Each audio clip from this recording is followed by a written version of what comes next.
হয় বহুত দিনৰ পৰা আমি আশাবাদী আছিলোঁ বা আমাৰ বিজেপিৰ যিহেতু ইলেকশ্যনৰ পিছত আমাৰ যিটো এলায়েন্স হৈছিলে মানে BPF-ৰ লগত, তেতিয়া BPF-ৰ পৰা কৈছিলে যে 2টা EM-ৰ দায়িত্ব দিয়া হ'ব।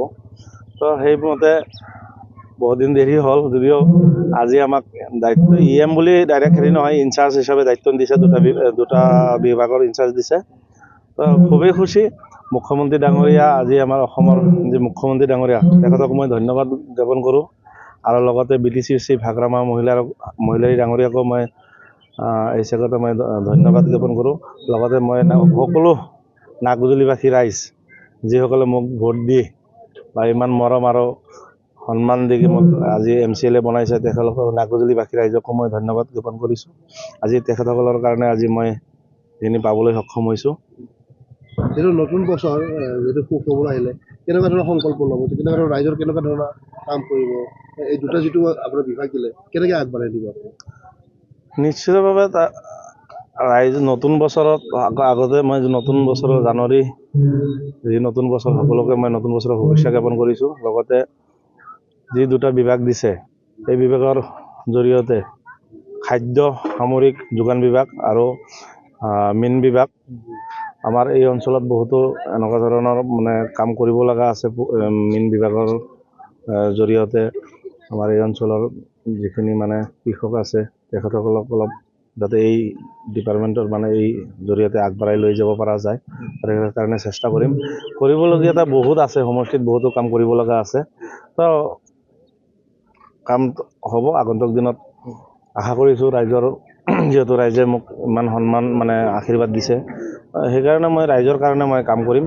মই এইটো ৰাইজক মানে আগতে প্ৰতিশ্ৰুতি দিছোঁ আৰু ৰাইজৰ কাৰণে সদায় আছোঁ, ৰাইজৰ কাৰণে কাম কৰি যাম। কিন্তু নাগৰিক সমষ্টিত ৰাস্তা ঘাটৰ সমস্যা আছে, ৰাস্তা ঘাটৰ কাৰণে কেনেকুৱা ধৰণৰ আপুনি কাম কৰে? মই ধৰক MCLA হোৱাৰ পিছত মই মোটামুটি আজিৰ দিনত 10 কোটি টকাৰ ৰাস্তা অলৰেডি চেংচন হৈছে আৰু খুব কম সময়ৰ ভিতৰতে ৰাস্তাৰ কাম হ'ব। আজি মই ঘোষণা কৰিছোঁ, মানে অলপ প্ৰচেছ চলি আছে। এইখিনি হ'লে মোটামুটি জানুৱাৰীতে আমি 10টামান ৰাস্তাৰ কাম আৰম্ভ কৰিম। লগতে আপোনাৰ নাগজুলিত ডিগ্ৰী কলেজৰ এটা অসুবিধা আছিলে, মুখ্যমন্ত্ৰী ডাঙৰীয়াই মোক মাটি চাব দিছে আৰু মাটিৰ মই 50 বিঘা মাটিৰ এটা এলটমেণ্ট ওলাইছোঁ।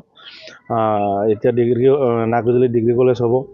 আৰু আপোনাৰ ৰাস্তা আমাৰ কৰিব লগা আছে, আপোনাৰ কলেজ চকৰ পৰা কাউলি হৈ তিনিআলি, কুম্ভিকাটা তিনিআলি গলি, সেই ৰাস্তাও হ'ব। ব্ৰিজৰো কাম কৰিব লগা আছে। আগন্তুক দিনত মানে প্ৰচেছ কৰি আছোঁ, এটাকৈ আগন্তুক দিনত সকলো সমস্যাৰ সমাধান কৰিম। বিধানসভা নিৰ্বাচনক লৈ কেনেদৰে প্ৰস্তুতি চলাইছে আপোনাৰ সমষ্টিটোত? বিধানসভা নিৰ্বাচনৰ প্ৰস্তুতি আমাৰ চলি আছে। যোৱাকালি আপোনালোকে পাইছে বোধহয়, যোৱাকালিও আমি বহুত কাৰ্যকৰ্তা জইনিং কৰাইছোঁ। আৰু চাওক, এইটো গোৰেশ্বৰ সমষ্টি, আমি যিহেতু নাগজুলিটো গোৰেশ্বৰ সমষ্টিত পৰে, আৰু আগন্তুক দিনত মই আশাবাদী যে গোৰেশ্বৰত BJPৰ কেণ্ডিডেট হ'ব, প্ৰাৰ্থী হ'ব। আৰু BPF-ৰ লগত যিহেতু এলায়েন্স, যাৰে প্ৰাৰ্থী থাকে, আমি এলায়েন্স হিচাপে যিজন কেণ্ডিডেট দিব তাক আমি বিপুল ভোটত নাগজুলি সমষ্টিৰ পৰা, মানে শুক্লাই, চেৰফাং, গোৰেশ্বৰ, নাগজুলি হাইষ্ট ভোট মই নাগজুলি সমষ্টিৰ পৰা দিবলৈ আমি চেষ্টা কৰিম। সেইটো 9 তাৰিখে শুক্লাইত মুখ্যমন্ত্ৰী আহি আছে, উদ্যমিতা আঁচনি কি ক'ব আপুনি? হয়, মহিলা উদ্যমিতা যি আঁচনি আছে, আজি মোটামুটি বহুত দিন ধৰি আমাৰ মহিলাসকলে মানে অপেক্ষাত আছে যে কেতিয়া 10,000 টকা পাব, আৰু খুব উৎসাহেৰে বাট চাই আছে। তো অহা 9 তাৰিখে আমাৰ এই উৎসাহ মানে অন্ত পৰিব মহিলাসকলৰ। আৰু এইটো খুব এটা ভাল আঁচনি। এই আঁচনিৰ জৰিয়তে মহিলাসকলৰ কাৰণে মানে সবলীকৰণ যিটো কয়, মহিলা সবলীকৰণৰ ক্ষেত্ৰত বহুত সহায় সহযোগিতা হ'ব। আৰু এই 9 তাৰিখে মুখ্যমন্ত্ৰী ডাঙৰীয়াই যিহেতু আমাৰ শুক্লাইত আহিব, মুখ্যমন্ত্ৰী ডাঙৰীয়াক মই নাগজুলি সমষ্টিৰ MCLA হিচাপে মই গোৰেশ্বৰ সমষ্টিত মই মানে ৱেলকাম জনাইছোঁ। তেখেতে আহিব, আৰু খালি উদ্যমিতাই নহয়, মুখ্যমন্ত্ৰী অহা মানে আমাৰ ৰাইজৰ কাৰণে আশাৰ বতৰা লৈ আহিব। আৰু এনেকুৱা ধৰণৰ কিবা ভাল ঘোষণা হ'ব বুলি আশা কৰিছোঁ মুখ্যমন্ত্ৰীৰ মুখৰ পৰা।